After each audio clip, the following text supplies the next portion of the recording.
Ken Patterson, the host of the What's Neat show, and right now I'm standing here with Patrick Tillery in beautiful Lakewood, Colorado at Caboose, that train store that you work at, Patrick. That's right, yeah. And I understand you also have the passion for trains. You want to tell us a little bit about you and your background? Well, I think I got interested probably when I was a little kid. My older brother had a train set. My brother and his friends would rail fan the L&N back in northern Kentucky, and he had a train set. And of course, I think I got my first train set when I was 8. I got it for Christmas, an old Tyco set. And I think I still have the old Santa Fe 040 engine and a couple of the cars left over. But like a lot of people, I really followed it and did a lot of it when I was a kid. And then as I got into high school and discovered the fairer sex and cars and things like that, I kind of went on the back burner. And then I guess it was about 20 years ago I really got back into the hobby and wanted to model some of the things I remembered as a kid.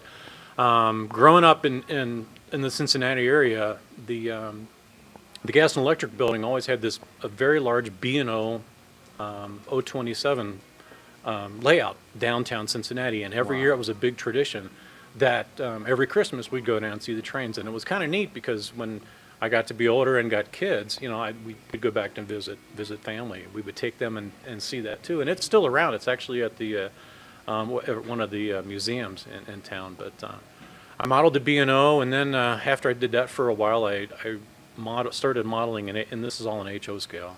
I had a large layout, 40 by 22 layout of the L&N, basically the line from Louisville to Cincinnati.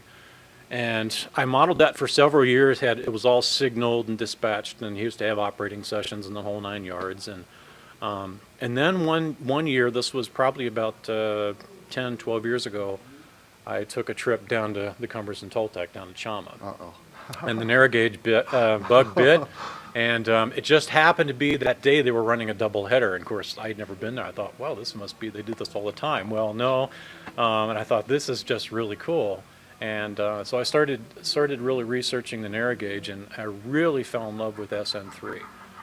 It's the sort of scale that very few people model in, and I really like the scratch build. I like to do a lot of kit building and a lot of scratch building, and it just seemed to be a scale that really fit. So currently building a layout. We moved about 3.5 years ago, so now I'm actually building a new layout based on the 4th Division between Monero and Durango.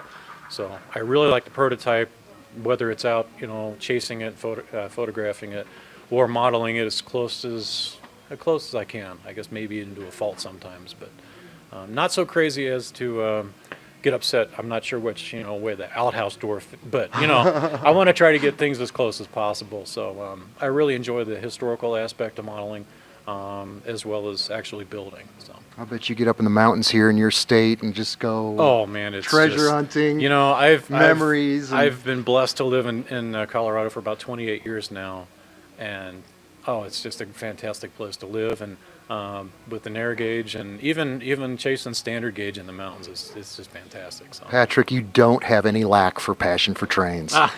Thank you.